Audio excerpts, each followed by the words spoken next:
ప్రార్థన చేసుకుందాం. పరిశుద్ధుడా, మీకే స్తుతులు స్తోత్రాలు చెల్లిస్తూ ఉన్నాం. ఈ ప్రాతకాల ఆరాధనలో తండ్రి, మీ సన్నిధి నిత్యము మాతో ఉంచండి. ఆరాధన అంతటలో మహిమ ఘనత ప్రభావాలు మీకు ఆరోపిస్తూ యేసు ప్రభు వారి పరిశుద్ధ నామమున వేడుకొనుచున్నాము తండ్రి. ఆమేన్. సర్వదేశములారా శ్రీ యేసే దేవుండు, పూర్వీలు ఉత్సాహముతో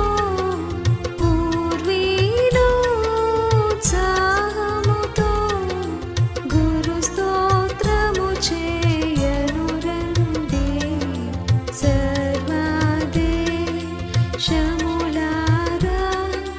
శ్రీ యేసే దేవుండు, ఆ ప్రభువే దేవుండు, అధిక స్తోత్రార్హుండు. భూప్రజలందరినీ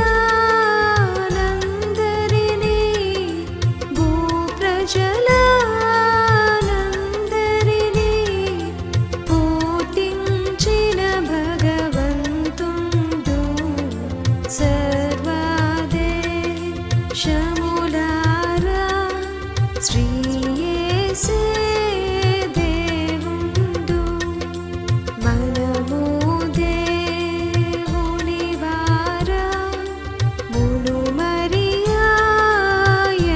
ప్రజల మనయమున ఘన ప్రభువు, మనయమున ఘన ప్రభువు, నెనరుతో మేపెడి గొర్రెలము. సర్వదేశములారా శ్రీ యేసే దేవుండు, కృతజ్ఞతార్పణలు కొల్లగను చెల్లింప, నాతనియ వరణములో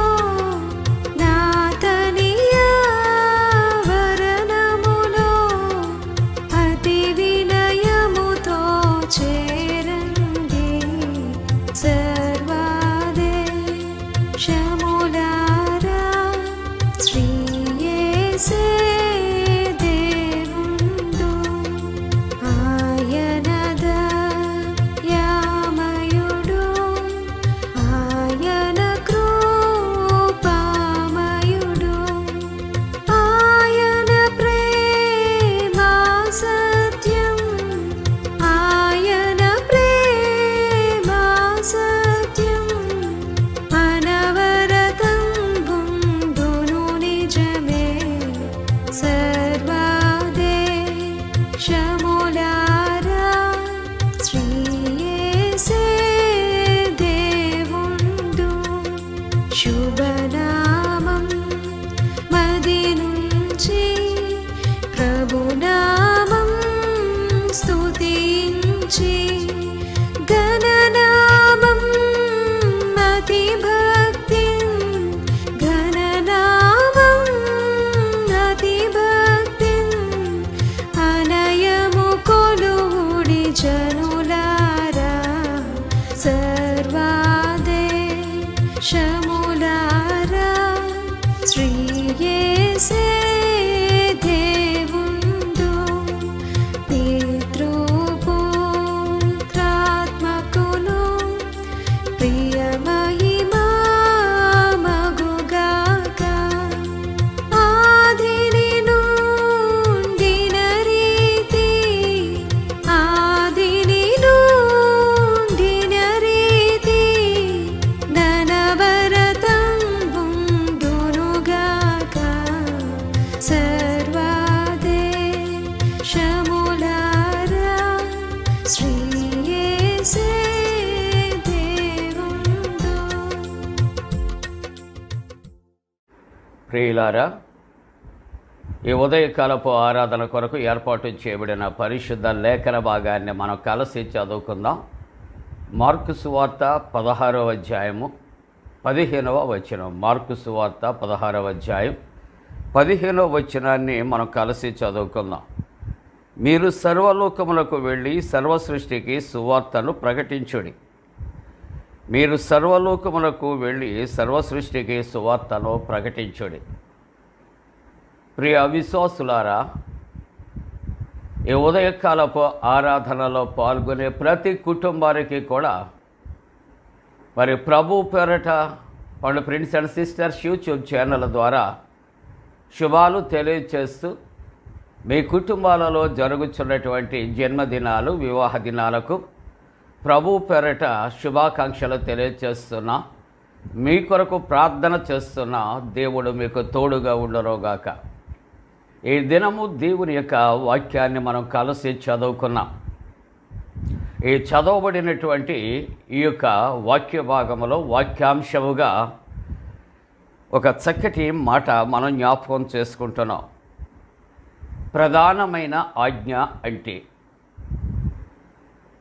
క్వశ్చన్ మార్క్,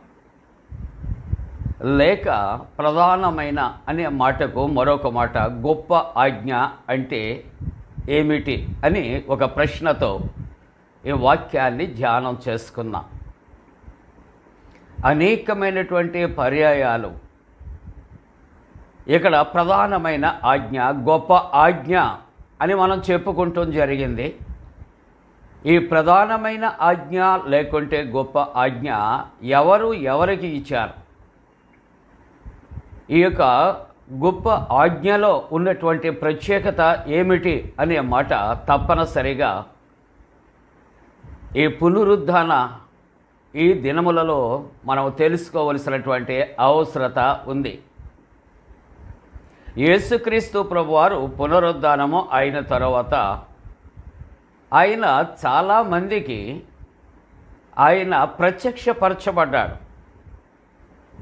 ఈ వాక్య భాగంలో మనం చూస్తూ ఉన్నప్పుడు 11 మంది శిష్యులకు కూడా యేసుక్రీస్తు ప్రభు ఆయన ప్రత్యక్షపరుచుకుని యేసుక్రీస్తు ప్రభు వారికి ఇచ్చిస్తున్నటువంటి గొప్ప ఆజ్ఞ లేక ప్రధానమైనటువంటి ఆజ్ఞ ఏమిటి అని ఆలోచన చేస్తే, మీరు సర్వ సృష్టికి వెళ్ళండి, సువార్తను ప్రకటన చేయండి. ఇక్కడ చక్కటి మాట తర్వాత వ్రాయబడుతూ ఉంటున్నట్లుగా మనం చూస్తూ ఉంటున్నాం. ప్రియులారా, 15వ వచనంలో నమ్మి బాప్తిస్మం పొందినవాడు రక్షించబడును, నమ్మని వారికి శిక్ష విధించబడను. ఈ మాటలు మనము కలిసి ధ్యానము చేస్తున్నాం. శిష్యులు భోజనము చేస్తుండే సమయంలో ఆయన ఇచ్చినటువంటి ఈ ఆజ్ఞను ప్రధానమైన ఆజ్ఞ లేకుంటే గొప్ప ఆజ్ఞ అని మనం చెప్పుకుంటూ ఉన్నాం. దీన్ని ఇంగ్లీష్లో గ్రేట్ కమిషన్. యేసు ప్రభు వారు తన యొక్క 3.5 సంవత్సరాలు పరిచర్యలో శిష్యులకు ఆయన అనేకమైనటువంటి సమయాలలో అనేకమైన రీతులలో ఆజ్ఞ ఆయన ఇచ్చాడు. కానీ ఈ సమయంలో ఇచ్చినటువంటి ఈ ఆజ్ఞను ప్రధానమైన లేక గొప్ప ఆజ్ఞ, గ్రేట్ కమిషన్ అని పిలువబడుచు ఉన్నదే ప్రియులారా. ఇక్కడ దేవుని యొక్క వాక్యాన్ని మనము ధ్యానం చేస్తూ ఉన్నప్పుడు యేసుక్రీస్తు ప్రభు ఈ సందర్భంలో ఆయన 11 మంది శిష్యులకు కనుపరుచుకున్నాడు. శిష్యులట భోజనమునకు కూర్చున్నటువంటి సమయంలో వారికి ఆయన కనపరుచుకున్నాడు. మరి తనను అనేక మంది చూచి యేసుక్రీస్తు ప్రభు ఆయన లేచి ఉన్నాడు అని చెప్పినప్పటికీ అనేక మంది నమ్మకపోయిరి. కాబట్టి వారి అపనమ్మిక నిమిత్తము క్రీస్తు ప్రభు అట వారి హృదయ కాఠిన్యము నిమిత్తము వారిని గద్దించాను అని చాలా తేటగా దేవుని యొక్క వాక్యము వ్రాయబడుతూ ఉన్నది ప్రియులారా. యేసు ప్రభు అనేక మందికి అనేక రీతులలో ఆయన అనేక పర్యాయాలు ఆయన కనిపించారు. అయినప్పటికీ కూడా కొంతమంది అపనమ్మిక వారు కలిగి ఉన్నారు కనుక వారిని గద్దించుట అనేది జరిగింది ప్రియులారా. కాబట్టి వారు భోజనమునకు కూర్చున్న సమయంలో వారికి ఇట్టి రీతిగా తెలియపరచి గద్దించి వారికి గ్రేట్ కమిషన్ ఆయన ఇచ్చినట్లుగా దైవవాక్యము మార్కు సువార్త 16వ అధ్యాయము 15వ వచనములో మనకు తెలియజేస్తూ ఉన్నారు. ఆ తరువాత ఈ గ్రేట్ కమిషన్లో వారు చేయవలసినటువంటి పనులు ఏమిటి, ప్రత్యేకమైన కార్యములు ఏమిటి అని ఆలోచన చేస్తే, మీరు ఎక్కడో ఉండి కాదు, ఎవరికో కాదు, మీరు సర్వ సృష్టికి మీరు వెళ్ళండి, మీరు సువార్త ప్రకటన చేయండి. 15వ వచనములో మీరు సర్వలోకమునకు వెళ్ళి సర్వ సృష్టికి సువార్త ప్రకటించండి అంటే, సువార్త అనేది శిష్యుల యొక్క బాధ్యత. పార్షియల్ యాక్టింగ్ కాదు, ఏదో ఒక ప్రక్కకు ఎవరో ఒకరితో కొంతమందితో కొన్ని ప్రాంతాలకు మాత్రం పరిమితం కాదండి.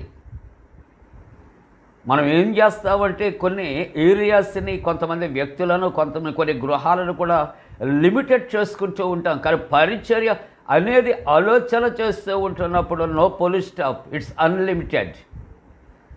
మనం ఒకసారి బయటకు వెళ్ళి మనం చూస్తే చాలా అన్లిమిటెడ్ అనే పదానికి ఎన్నో చూస్తూ ఉంటాం.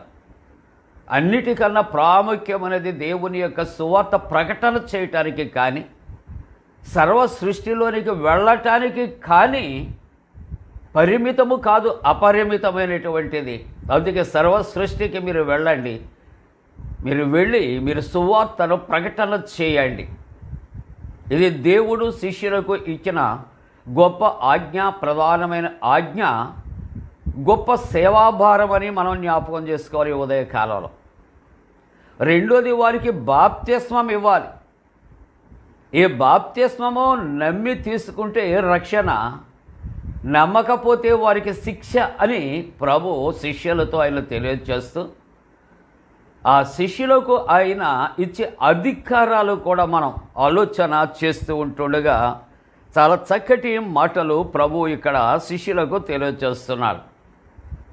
నా నామమున మీరు దయ్యములను వెళ్ళగొడతారు, ఇక్కడ క్రొత్త భాషలు మాట్లాడతారు, పాములను ఎత్తి పట్టుకుంటారు, మరణకరమైనది ఏది త్రాగినాను కూడా హాని కలుగదు, మీరు రోగుల మీద చేతులుంచినప్పుడు వారు స్వస్థత పొందుతారు.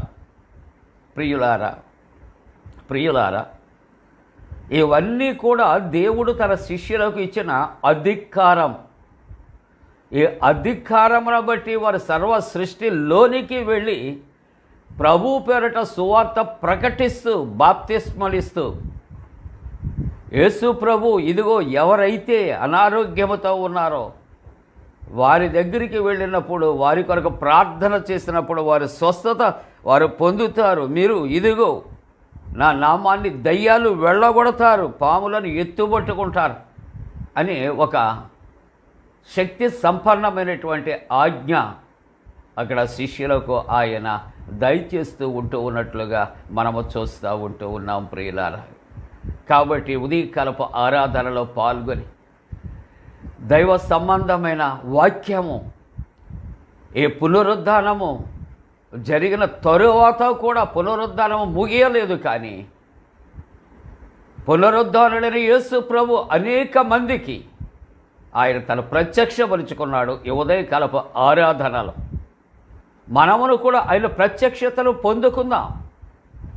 ఏదైతే తన శిష్యులకు అధికారాలు ఇచ్చారో అవి మనం నమ్మగలిగితే, విశ్వాసులుగా ప్రభు పేరట మనము చేసినప్పుడు కూడా దేవుడు సత్ఫలితాన్ని ఆయన దయచేస్తాడు.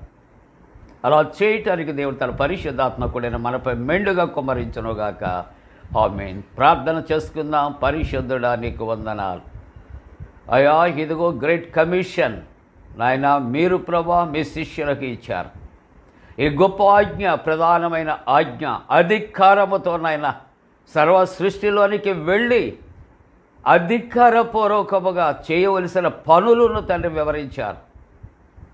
నాయన బాప్తిస్మము ఇచ్చుటకు అధికారం ఇచ్చారు, సువార్త ప్రకటన చేయటానికి అధికారం ఇచ్చారు. అయ్యా, ఎవరైతే నిన్ను వెంబడిస్తూ ఉంటామో అందరము నీ శిష్యులమే. ప్రభువా ఇదిగో నీ వాక్యము దీవించి ఆశీర్వదించి అనేక మంది నిన్ను చూచి నమ్మకపోయారు, కానీ మేము నీ మాటలు వినటం ద్వారా నీ యందు నమ్మిక కలుగు చేయమని ప్రార్థన చేస్తున్నాం. జన్మదినాలు, వివాహ దినాలు జరుపుకుంటున్న కుటుంబాలు దీవించండి. నాయన యుద్ధ బీభత్సవాలు దూరపరచండి, వాతావరణం చల్లబరచండి. నాయనా లోకాన్ని సమాధానపరచండి. మరి ఒకసారి ఆరాధిస్తున్న ప్రతి కుటుంబము దీవించండి. యేసు ప్రభు దివ్య నామమున వేడుకొనుచున్నాము తండ్రి, ఆమేన్. పరలోకమందున మా తండ్రి, నీ నామం పరిశుద్ధపరచబడనుగాక, నీ రాజ్యం వచ్చునుగాక, నీ చిత్తం పరలోకమందున వేర్చినట్టు భూమి అందు నెరవేరునుగాక. మా ఇందిన ఆహారం నేడు మా దయచే, మా ఎడల అపరాధం చేసిన వారిని క్షమించిన ప్రకారముల ప్రథమ క్షమించము, శోధంలోనే తెక కీడును తప్పించము. రాజ్యము, శక్తి, మహిమ నిరంతరము నీవే ఉన్నవి, ఆమేన్. మన పరమ తండ్రి అయిన దేవుని యొక్క ప్రేమయు, ప్రభువైన యేసుక్రీస్తు ప్రభు కృపయు, పరిశుద్ధాత్మక అన్యోన్య సహవాసము ప్రాతకాల ఆరాధనలో ప్రభువుని ఆరాధిస్తున్న ప్రతి కుటుంబానికి తోడుగుండి సంరక్షించి కాపాడునుగాక, ఆమేన్. నేటి కార్యముల్ నేడు చేయగా సూటి అయిన త్రోవ మాకు చూపుము ప్రభో. దేవ కావవే నేడు మమ్ములన్, నీవే రాత్రి కాచినావు, నీకు స్తోత్రముల్.